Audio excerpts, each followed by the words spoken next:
The chandelier over the Viridian family ballroom dripped light like molten gold, but 19-year-old Amara Viridian felt its weight pressing her skull into her shoulders. The charity gala was supposedly in her honor, yet every conversation whirled around stock prices, private islands, and which European royal house might make a fine match. Father, hushed girl, you owe this family an heir, and a headline, Amara. Amara, smiling through gritted teeth, I'd prefer to owe myself a life, father. Minutes later she was in the servants' corridor, heels clutched in one hand, satin gown bunched in the other. Outside, the coastal wind slapped scents into her cheeks. A midnight train hissed at the station below the estate, bound for the inland town of Willow Creek. 2 hours later, a barefoot Amara, now Amy Vale, stepped onto its quiet main street. She traded her designer gown for thrift store jeans, pinned her curls under a knit cap, and folded her phone SIM into 4 perfect squares before dropping it down a gutter. Morning found Amy leaning against a lamppost across from Sweet Horizons Bakery, drawn by the aroma of vanilla and desperation. The help wanted, urgent sign fluttered like a white flag. She exhaled, squared her shoulders, and walked inside, bells chiming her rebirth. Cliffhanger, David Sharp, the bakery's weary owner, stares at Amy as flour dust drifts around them, unaware he's just hired a woman who could buy the entire block with one phone call. David watched Amy read the recipe card upside down while mixing batter with the practiced flick of a Paris-trained pâtissier. You sure you've never done this professionally? He asked, brow raised. Amy chuckled. Just a hobby. I watch a lot of tutorials. Inside she replayed childhood afternoons spent with Michelin-starred chefs flown in to entertain a lonely heiress. Tutorials, indeed. By noon the display case that typically held 6 limp muffins was filled with lemon lavender cupcakes crowned in spun sugar petals. Commuters who normally skipped breakfast pressed noses to the glass. The register rang like a slot machine finally struck. Customer, eyes wide, who's the new chef? David, grinning for the first time in weeks' team effort. Amy, wiping a tray, let him have the credit, he needs the win. They worked past midnight cleaning caramel off ceiling tiles after an experiment went volcanic. Laughter ricocheted between stainless steel surfaces. When David's sleeve brushed Amy's wrist, a spark zipped up her spine so fiercely she almost dropped the pan. Yet arrogance peeked out from his exhaustion. David, half joking, stick with me, Amy. I'll make you the next big thing in pastries. Amy, soft smile, or maybe you'll just be the big thing. As they lock up, a foreclosure notice flaps on the front door. David hides it behind his back, unaware Amy's eyes have already flicked to the bold red final warning. The next weeks blurred into a montage of failed cherry turnovers and miraculous midnight saves. Electricity flickered, ovens wheezed, but the queue each dawn stretched farther down Main. One stormy Tuesday, the power died mid-bake.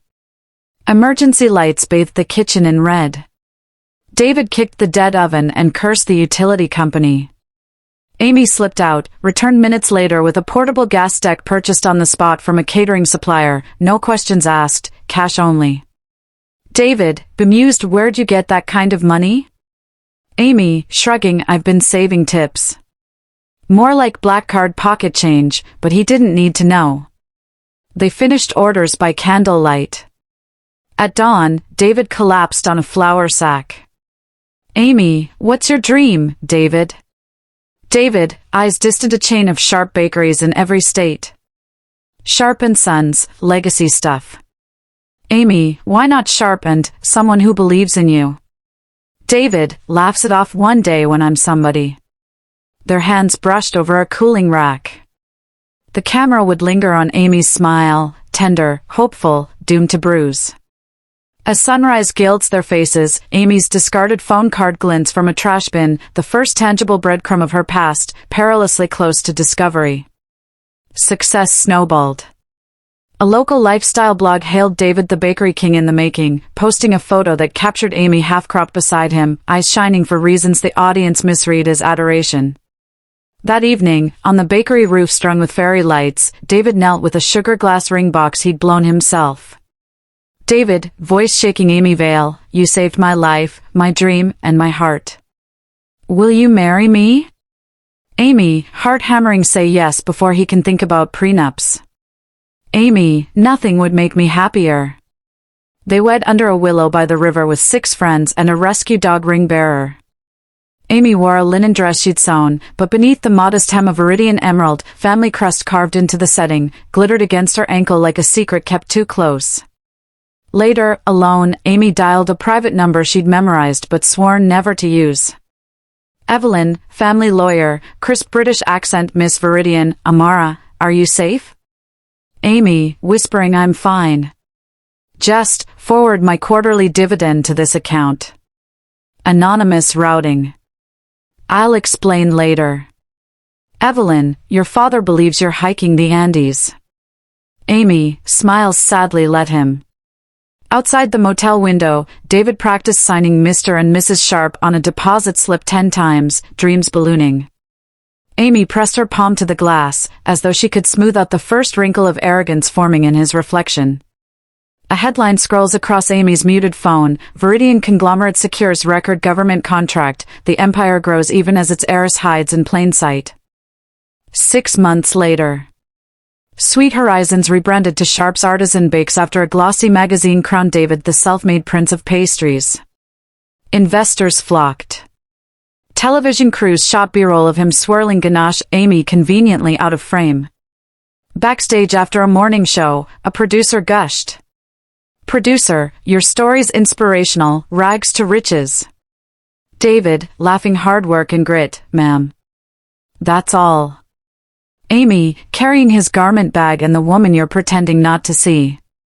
Amy quietly steered corporate breakfasts and hotel chains their way, signing as a Vale, business development. She handled NDAs, price negotiations, and logistics, then slipped back into an apron before dawn so David could present the first tray with flourish. The accolades inflated him. Staff heard him muse about synergy and market domination. One evening he practiced a TED Talk stance in the storeroom mirror, hands steepled like a tech mogul. Amy, gentle, remember when success tasted like fresh bread and community? David, distracted, community doesn't scale, Amy. Vision does. She swallowed the sting, but her eyes tracked the ledger, expenses soaring, risky expansion loans piling up. She paid 3 of them anonymously, forging bank stamps so David never knew disaster had knocked. Saturday market day. David posed for photos beside a 10-tier croquembouche dubbed King of the Hill. Reporters asked about his humble beginnings. Amy, icing bag in hand, overheard him answer. David, smirk, I pulled myself up from nothing. Built this bakery with my bare hands. The words hit her like a fist of ice. Her bare hands, too burned, blistered, guiding his in the dark. She finished piping roses, but the buttercream spun in her vision. That night, Amy sat on their porch swing, emerald anklet catching moonlight, and asked the night air, how long before pride devours gratitude? Inside, David toasted himself with single malt, scrolling property listings titled Sharp Tower. Amy's encrypted inbox pings with an alert, Clara Wellington, daughter of investor, requesting private tasting with David Sharp, 2 a.m. Amy's lips press into a line. Viewers know the storm is coming, but David, clinking ice and crystal, remains blissfully deaf to the thunder. A velvet rope launch party glittered beneath the soaring atrium of the Wellington Hotel. Spotlights strobed across gold leaf columns while a string quartet remixed Afrobeats into chamber music. David adjusted the lapels of his brand-new tuxedo, basking in the hush that fell when he strode to the podium branded Sharp signatures. David, into Mike, smug from a single oven to a nationwide dream, proof that grit outbakes privilege. In the crowd, Amy balanced a silver tray of hors d'oeuvres, playing the dutiful wife. She caught the flicker of annoyance on a sous chef's face. Why is the boss's spouse serving? Only Amy, and the viewers, knew it was cover to eavesdrop. She drifted behind a curtain where Victor Sloan, a venture capital rainmaker, uncorked champagne for David and Clara Wellington, the hotel owner's heiress daughter, her gown a constellation of Swarovski stars. Victor, low, conspiratorial, Clara fronts the capital, David supplies the magic.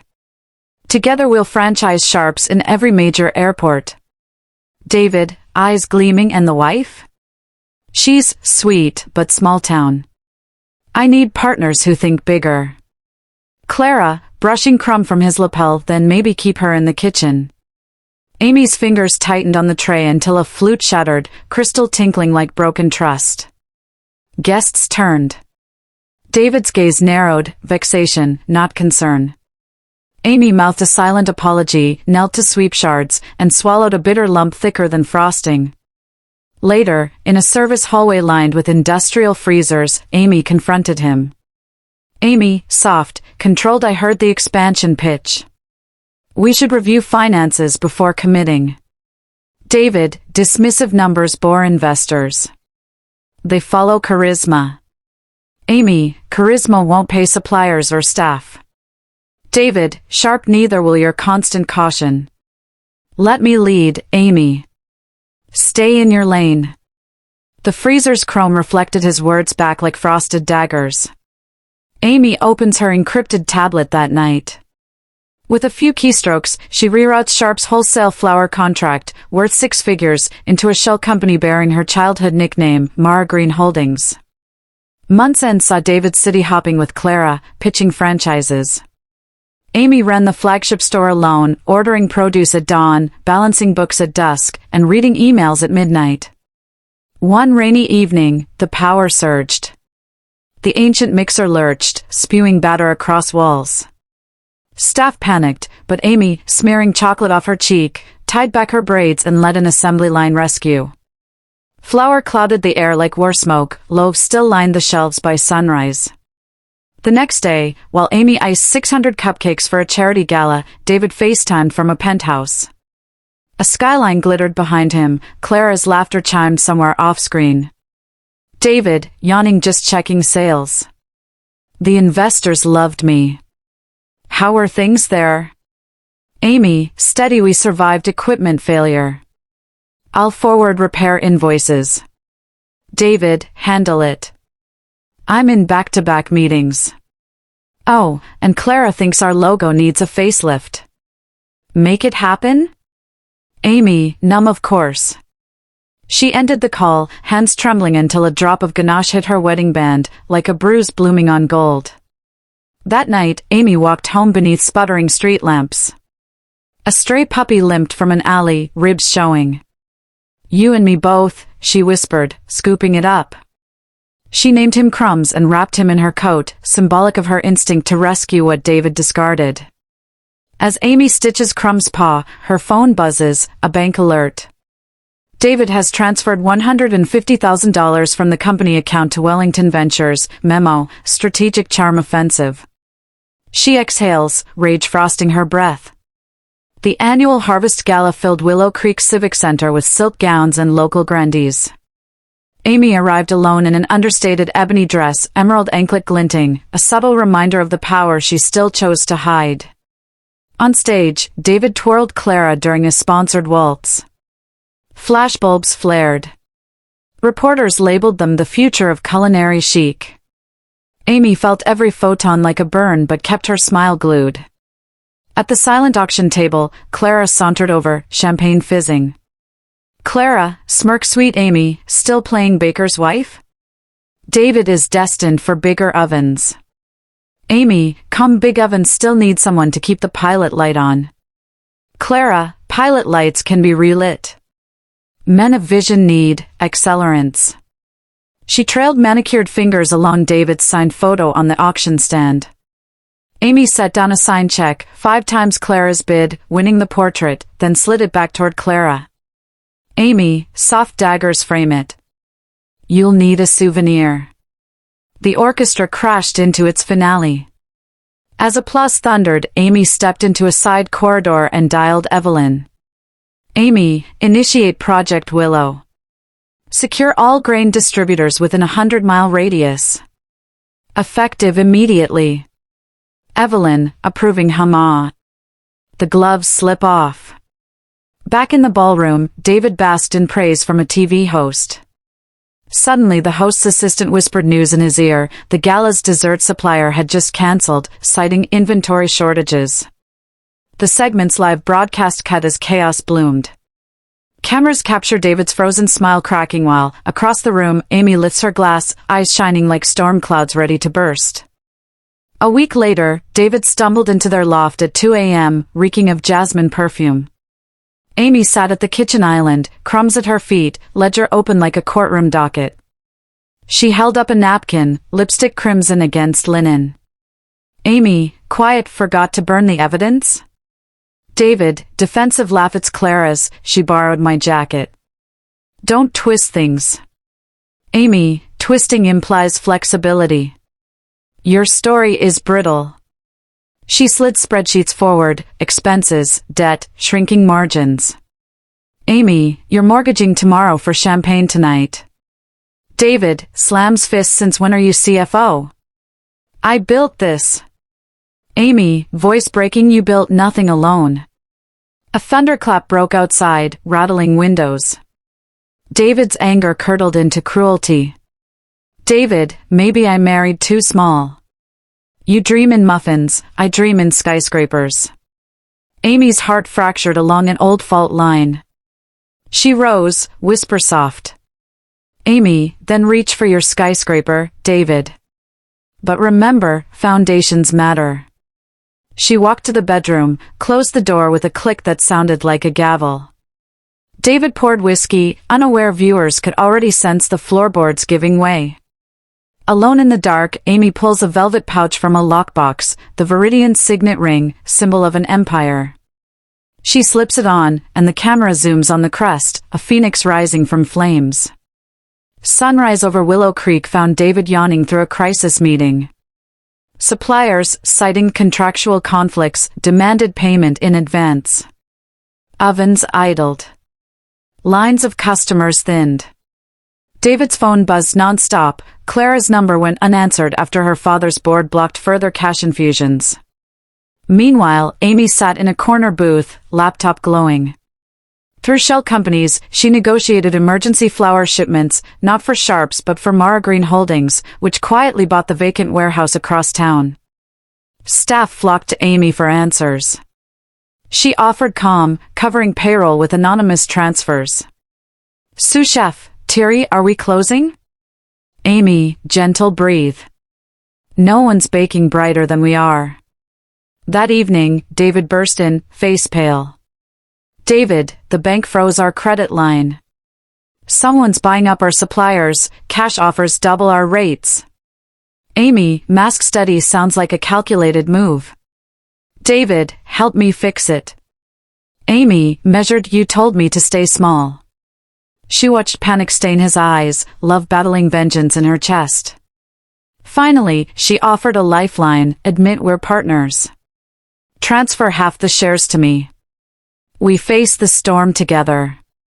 David, barks, laugh, you? Own Sharps? Never. Amy nodded, as if marking a ledger column, assets, liabilities, hubris. That night she met Evelyn in a dim cafe. Ink flowed on acquisition papers, Sweet Horizons Original LLC, still secretly in Amy's maiden name, absorbed Sharp's debt. The once humble bakery would soon belong to the hidden heiress in full daylight. Outside, rain pelts Amy's umbrella as neon flickers on the warehouse she just leased. A sign is hoisted under cover of darkness, Phoenix Rising Bakery Group, grand opening soon. She watches, eyes reflecting fiery letters, while David across town drowns in unpaid invoices, still clueless that the silent struggle is already lost. Dawn leaked through the fog over Willow Creek as Sharp's Artisan Bakes opened, only to find 3 longtime customers huddled at the window, hands cupped to mouths, whispering. Inside, the staff traded looks, everybody had heard something, nobody dared speak first. By mid-morning the story had a life of its own. A blog post titled Bakery King's Secret Ingredient, Infidelity, spread faster than melted butter. It featured grainy photos of David and Clara Wellington sharing a balcony toast beneath penthouse moonlight. In the kitchen, mixers droned. Amy decorated red velvet cakes, each swirl precise, though her pulse pounded like a faulty piston. Sous chef Lindy finally blurted. Lindy, low Mrs. Sharp, we're with you. If you need. Amy, calm smile, need what, Lindy? Lindy, a wall to lean on, or a batter bowl to throw. The staff chuckled nervously. Amy's steadiness reassured them, but gossip fluttered like sparrows trapped under the high ceiling. A regular, old Mr. Akemba, tipped his hat at Amy, then muttered to his wife, "Pity. The good ones always suffer." Amy heard every syllable. At noon, the local radio station aired a call-in segment, Betrayal of a Small-Town Sweetheart. A caller suggested boycotting Sharps, another defended David, claiming ambitious men can stray. Amy, carrying a tray past the cafe area, felt eyes crawl across her skin like ants. That evening she attended the Chamber of Commerce mixer alone. Business owners offered awkward half-hugs or averted gazes. The town that once praised David's grit now sized him up for a public pillory. In a side lounge, Amy overheard Councilwoman Grace Nwoko confide to the mayor. "Grace, hushed rumor is Sharp suppliers won't extend credit. They'll fold within a month. Mayor, shame. They put us on the foodie map." Amy stepped from the shadows. "Amy, Willow Creek still has a sweet future, just not the one you're picturing." She handed them each a discreet envelope, an invitation to Phoenix Rising Bakery Group's grand opening. Logos gleamed like sunrise. The mayor's brows lifted. Grace smiled, sensing a tide turning. On the way home, Amy passes a billboard that once touted Sharps, where dreams rise. Overnight vandals have spray-painted a single word across it in blood-red letters, liar. Amy stops, snaps a photo, and files it under evidence of collapse. 3 nights later, the flagship store hosted an invitation-only dessert pairing for social media influencers, David's last-ditch PR move. Spotlights strobed across fondant sculptures while a jazz trio riffed on Fly Me to the Moon. Amy worked the pass, plating chocolate soufflés that hissed steam into cold air. Suddenly the front door opened and Clara Wellington swept in, paparazzi flashguns popping behind her like small grenades. She wore a silver dress that mirrored every camera flash, mercurial, merciless. David beamed, unaware he'd been set up. "Clara," voice sugared with venom, announced to the room. "Clara, loud darling, tell them how you promised me co-ownership in exchange for midnight tastings." Trays clattered. Influencers scrambled for live stream angles. David's face drained. He stammered denials, but Clara produced a signed cocktail napkin, to more than just cupcakes, DS beneath a crude heart. Amy wiped her hands, stepped forward, and, smiling for the cameras, took Clara's elbow. Her voice floated over the stunned gathering. "Amy, Ms. Wellington, let me show you the storeroom where we keep the real treasures." She guided Clara past swinging doors, into the walk-in pantry. The camera crew tried to follow, but Amy's maitre d' blocked them. Inside the cool hush, flour sacks towered like silent jurors. "Amy, even you enjoyed the dance, Clara. Here's the bill." She handed over a document, a cease and desist letter citing defamation and breach of pending contracts. "Clara," brittle laugh, "your husband begged, you realize? All ambition, no self-control." "Amy, I realize everything. That's why this store, suppliers, lease, trademarks, now falls under my holdings, not his." Clara scanned the legal jargon, color draining. "Amy, soft David's collapse makes good television, but Phoenix Rising makes a better investment. Help me expand, and your father's board recoups every penny." Clara's calculating mind whirred. She extended a manicured hand. "Clara, partners?" Amy, shakes once silent partners. They emerged to flashing bulbs. Clara pasted on a diplomatic smile, slid to the bar, and fed reporters a new narrative, exciting restructuring.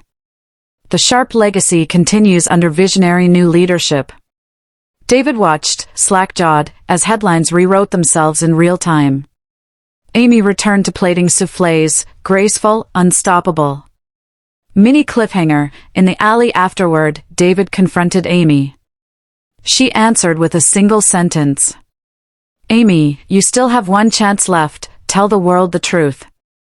David's silence screamed louder than sirens. Amy turned away, the glow from her phone highlighting a text from Evelyn, all supplier contracts transferred. Phase 2 ready. At dawn, a convoy of trucks bearing the Phoenix Rising logo rolled into Willow Creek like a liberation army. Bright orange crates of artisanal flour, single-origin cocoa, and exotic fruits filled the former warehouse, now a sleek production hub with glass walls and copper ovens. Staff who once feared unemployment found contracts twice their previous salary waiting. They signed, donned fresh uniforms, and cheered when Amy walked onto the mezzanine. "Amy," addressing them, "you kneaded the dough, you'll share the feast. Profit sharing starts this quarter." Applause thundered. Below, bakers tested state-of-the-art equipment, aroma of warm brioche drifted into the street, beckoning curious townsfolk. Across town, David's store sat half-dark. Suppliers refused deliveries, citing exclusive partnership with Phoenix. He dialed number after number, rejected. Social media tags praising Phoenix Rising buried sharps in digital dust. Desperate, David visited Wellington Tower. Clara's assistant refused him entry. The reception TV blared a financial news headline: Viridian subsidiary invests in emerging bakery giant. David's jaw slackened. Viridian, the mega conglomerate whispered about in fortune profiles, was backing Phoenix. He drove to the warehouse, stormed inside.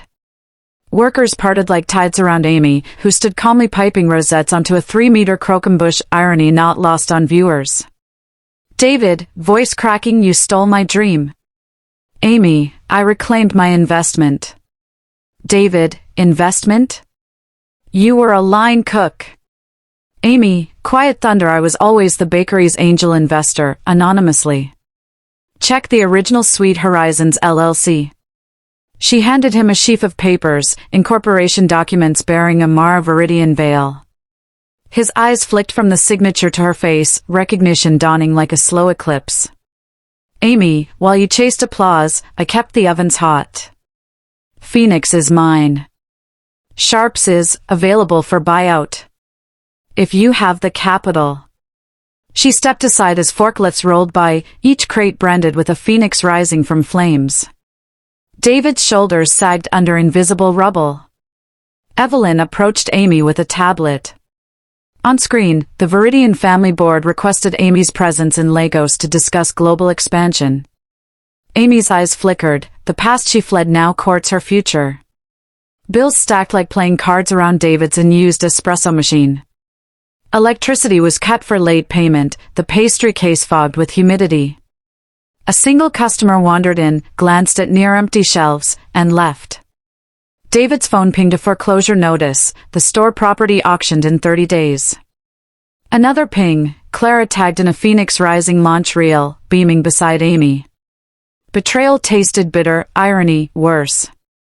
He marched to the bank, but loan officers cited declining revenue and a high-risk profile. Outside, rain smeared neon into watercolor. Passing teens filmed him for TikTok, hashtag #washed-up-baker. Back home, the loft echoed. Amy's clothes were gone, only a note on the fridge: "The lease is in my name. Kindly vacate by week's end." Crumb's dog bed lay empty too. Panic spiraled into anger. David opened the liquor cabinet, also empty.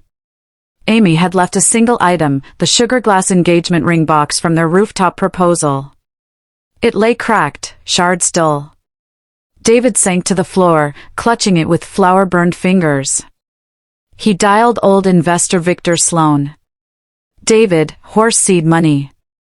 I'll pivot to online classes, anything." "Victor, reputation's poison, kid. Maybe start over somewhere nobody Googles." David hurled the phone. It skittered under the couch like a frightened mouse. In the silence he heard his own heartbeat, loud, lonely drums. At dusk David drifts past Phoenix Rising. Through glass walls he sees Amy addressing staff in crisp ivory blazer.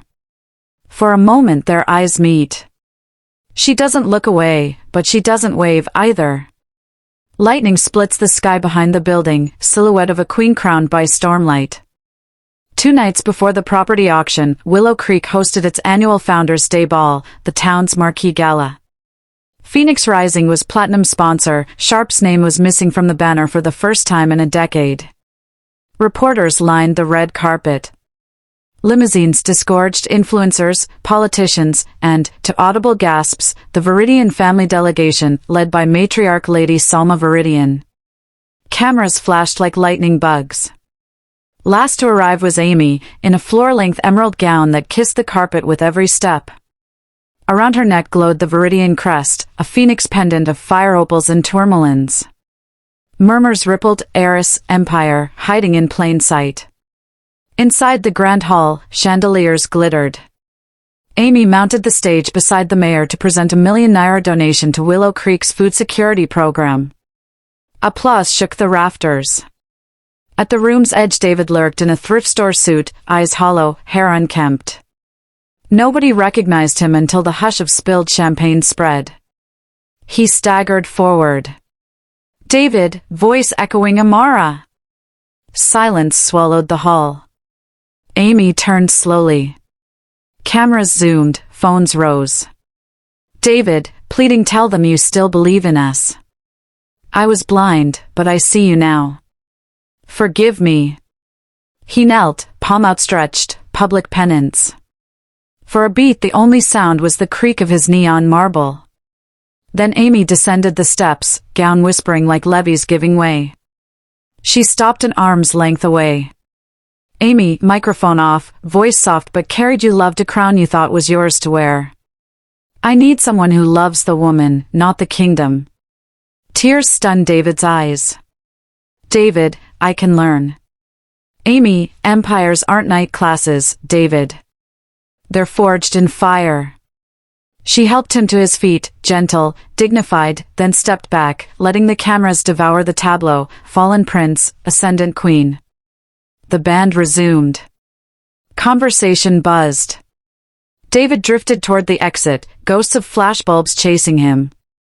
Outside, paparazzi shifted focus to bigger prey. David walked alone under bunting lights that blurred in his tears. Inside, Lady Salma embraced her daughter. Salma, whisper, you balanced mercy with justice. Your father would be proud. Amy, smiles sadly, justice tastes bittersweet, mama. Tonight Phoenix Rising conquered hearts as well as taste buds, but Amy's eyes found a window reflecting the town square, the billboard once shouting liar now draped with Phoenix's phoenix. She murmured, let deeds mend what words tore. Backstage, a courier hands Amy a sealed envelope stamped Internal Audit, Viridian Africa Division. Inside, evidence of embezzlement threatening her family empire. The camera tightens on her determined face. The personal war is won, a global battle just landed on her plate, setting the stage for Chapter 16's high-stakes realization. Lagos, Nigeria, Viridian Tower, 48th floor boardroom. Rain hammered the glass like a million drummers as Amara Amy Viridian Sharp faced the marble table of directors. On the screen behind her pulsed red numbers, evidence the Africa Division CFO had siphoned 4 billion Nigerian nairas through dummy vendors. Director Malik, grim if the audit leaks, our stock free falls. Your father built this house on granite, someone's chiseling cracks. Amy, steady, then we cauterize the cracks. Give me 90 days and full authority. They voted, unanimous. Amy became special executive for crisis recovery, swallowing a role she once fled. Cut to Willow Creek. David sat in the darkened loft, TV flickering a news crawl, Phoenix Rising named fastest growing culinary brand in West Africa. Crumbs, the dog Amy rescued, lay at his feet, head on paws. David replayed the Founders' Day ball on his phone. Every pause captured Amy's regal poise, his own disheveled plea. Shame was a furnace, realization its flame. He rose, dug through boxes, and found the first recipe card Amy ever wrote, lemon lavender cupcakes, for bright new beginnings. A tear splashed the ink. David, to Crumbs, I loved the empire more than the empress. Parallel montage. Lagos, Amy interrogates auditors, traces shell accounts to a yacht named Golden Crumb, echo of David's bakery past. Willow Creek, David sells his watch to buy flour, bakes cupcakes by hand, and boxes them with a handwritten note, for every bright beginning I burned. He mails the package to Lagos, praying it reaches her. Mini cliffhanger, on Amy's flight back to Willow Creek, a stewardess hands her the cupcake box, postmarked the day she confronted the board.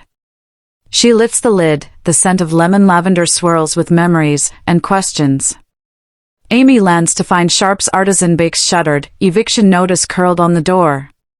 Inside, dust motes dance where ovens once glowed. David, meanwhile, stands before a county judge. Creditors file claims, bankruptcy looms. Clara Wellington, summoned as witness, testifies David misrepresented assets. Her betrayal is clinical, spine straight. In the hall afterward, David approaches her. David, horse, did I mean anything? Clara, shrug, you were a stepping stone. I prefer marble. He watches her stilettos click away like a metronome counting down his worth. That night he returns to the loft, power cut, furniture repossessed. Only the cupcake box receipt sits on the counter, delivered. Hope flickers. Across town. Phoenix Rising's flagship cafe glows warm. Amy meets with Grace Nwoko and community leaders, pledging scholarships for culinary students. Yet her eyes drift to an empty chair by the window, as though expecting a ghost.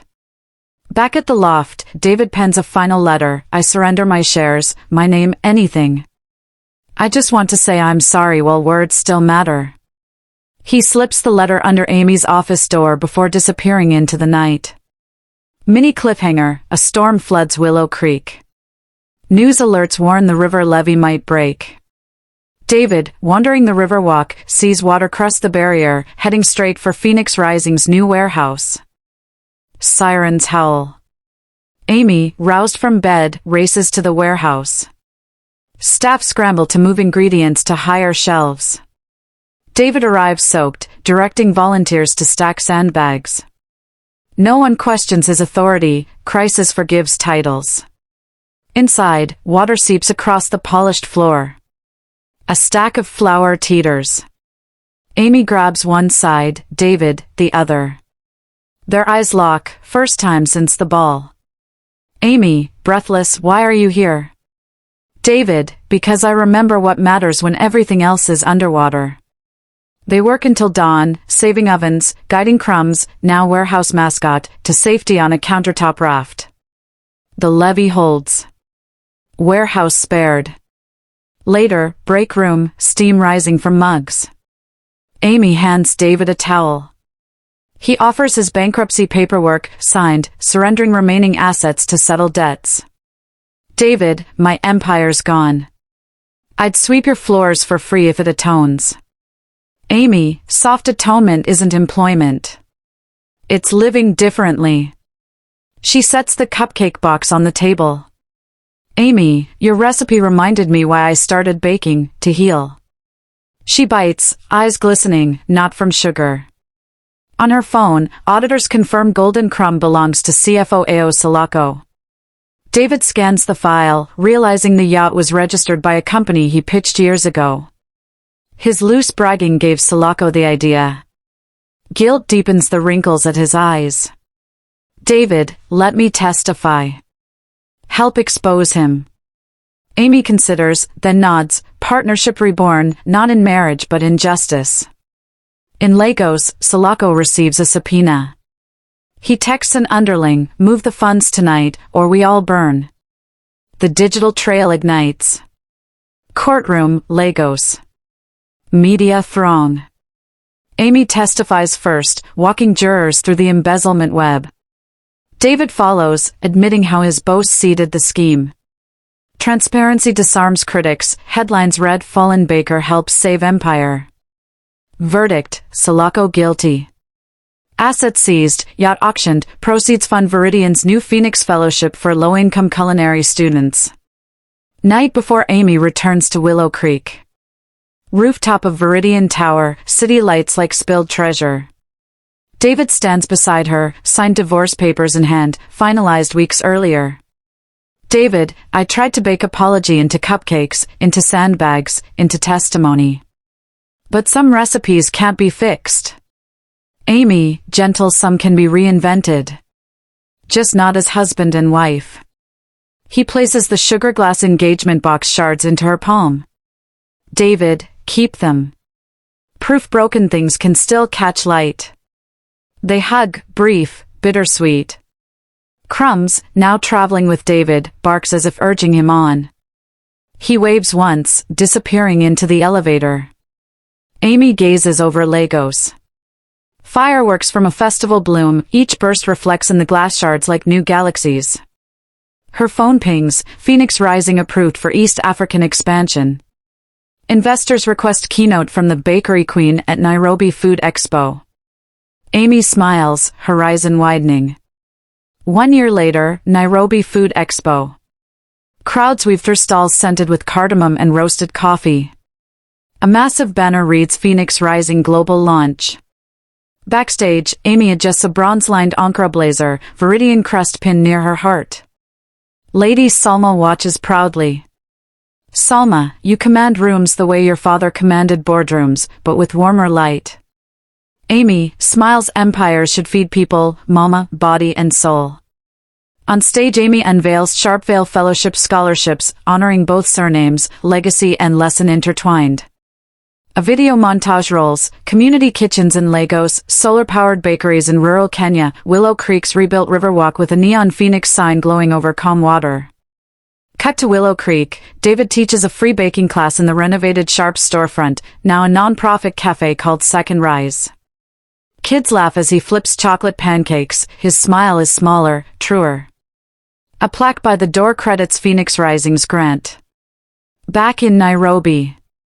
Amy chats with journalists, sustainability, female leadership, continental food security. She ends every answer with a recipe metaphor, business plans as sourdough starters, requiring patience and the right culture. Cameras adore her. That evening, she stands on the hotel balcony, city lights stretching like strings of pearls. Evelyn calls, projections show Phoenix Rising will break even on 3 new continents within 2 years. Investors cheer, Amy thanks her team first. Crumbs trots out, Amy brings him on all tours now, and curls at her feet. She strokes his fur, reflecting. Amy, voiceover for the episode finale. Some people rise through privilege, some through pain. I rose when I learned to wield both heat and heart. The secret ingredient was never sugar. It was choice. She lifts a lemon lavender cupcake, now Phoenix Rising signature, takes a bite, and smiles at the sunrise tinting the horizon a soft gold. Final frame / post-credits stinger. A headline flashes on Amy's tablet, Phoenix Rising partners with SpaceX for zero-G baking experiment. She laughs, murmuring, guess even gravity can't keep a good loaf down, setting the hook for a sequel season of global and orbital ambition. The end.